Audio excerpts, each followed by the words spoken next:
आज का deep dive कुछ रोजमर्रा की स्वास्थ्य दिक्कतों पर है और हमारे पास कुछ पारंपरिक नुस्खों वाले नोट्स हैं। जी हाँ। इनमें जैसे कटने, कब्ज और कनफेड़े जैसी चीजों के लिए कुछ उपाय बताए गए हैं। तो चलिए देखते हैं इनमें क्या खास है। बिल्कुल। ये नोट्स बेसिकली सरल व्यावहारिक उपायों पर फोकस करते हैं, ऐसा लग रहा है। देखते हैं इनमें क्या तर्क दिया गया है। हाँ, तो सबसे पहले बात करते हैं कटने या छिलने की। अगर चाकू या ब्लेड से कट जाए तो नोट्स कहते हैं कि फौरन ठंडे पानी की पट्टी या बहता हुआ ठंडा पानी इस्तेमाल करें। हाँ, ये इंटरेस्टिंग है कि कैसे ठंडे पानी से मदद मिलती है। हाँ, खून रोकने में और शायद घाव भरने में भी। जी, यहाँ असल में ठंडक का असर होता है। नोट्स के हिसाब से ये रक्त वाहिकाओं को, मतलब ब्लड वेसल्स को सिकोड़ता है। अच्छा। हाँ, जिसे वैसोकॉन्स्ट्रिक्शन कहते हैं। तो उससे खून का बहाव कम हो जाता है। ओके। और अगर कोई जहरीला कीड़ा काट ले, जैसे ततैया, मधुमक्खी या बिच्छू, उसके लिए भी सुझाव है। तो उसमें कहा गया है कि जिस हिस्से पे काटा है उसे पानी में डुबो कर रखें। पानी में? क्यों? तर्क ये दिया है कि पानी जहर की गर्मी को कम कर देता है, तो शायद दर्द और जलन में कुछ राहत मिलती है। समझ गया। स्रोत में आगे एलोजेल और श्री तुलसी लगाने का भी जिक्र है। हाँ, श्री तुलसी मतलब पवित्र तुलसी। जी, कहते हैं इससे घाव जल्दी भरता है। ये आजकल मिल भी जाती हैं आसानी से, है ना? बिल्कुल। एलोवेरा तो खैर बहुत इस्तेमाल होता है स्किन के लिए। घाव भरने में भी मददगार मानते हैं इसे। सही कहा। तो ये तो हुई बाहरी चोट।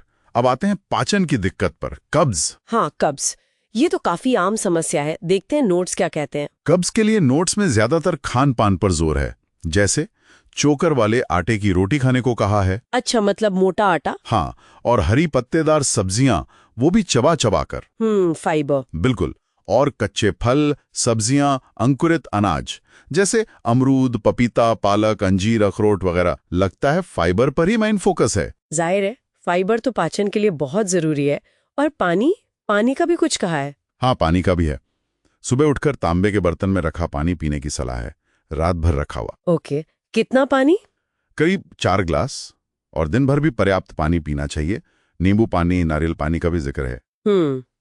डाइट के अलावा लाइफस्टाइल पर भी कुछ सुझाव हैं? जी हैं, जैसे सुबह घूमना 3-4 किलोमीटर और खाने के बाद थोड़ी देर वज्रासन में बैठना। वज्रासन, वो घुटनों के बल बैठने वाला योगासन। हाँ, वही 5 मिनट।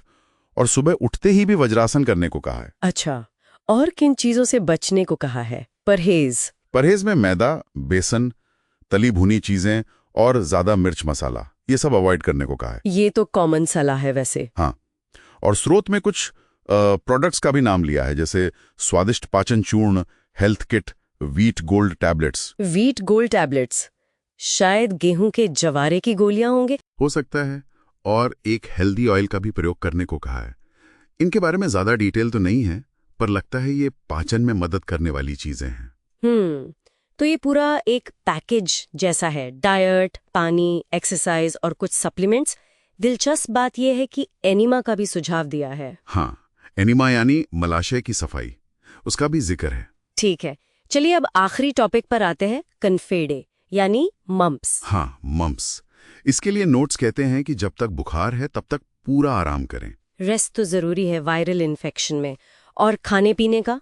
खाने में शुरुआत में फल और सब्जियों का रस, फिर धीरे धीरे फल और सलाद, मतलब हल्का खाना। जी।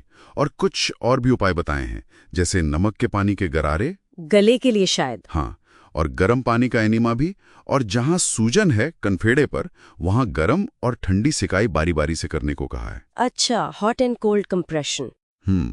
और फिर से कुछ प्रोडक्ट्स का जिक्र है, health kit, wheat gold tablets और साथ में एलोस्पिरुलिना टैबलेट्स। स्पिरुलिना, वो शैवाल एल्गी बेस्ड सप्लीमेंट होता है शायद। हाँ, हो सकता है। तो ये थे कुछ आम दिक्कतों के लिए स्रोत में दिए गए घरेलू और पारंपरिक सुझाव। काफी प्रैक्टिकल चीजें हैं इसमें। हाँ, बिल्कुल। रोजमर्रा की आदतों और चीजों पर ही आधारित हैं ज्यादातर उपाय। जी, मुख्य रूप से आहार, जीवन शैली और कुछ सरल उपचारों का कॉम्बिनेशन लगता है।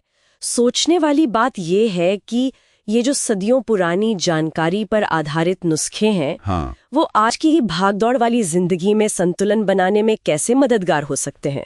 क्या हम सेहत के प्रति इस होलिस्टिक अप्रोच को, मतलब एक समग्र नजरिए को, कहीं भूलते जा रहे हैं? ये एक अच्छा सवाल है, विचार करने लायक।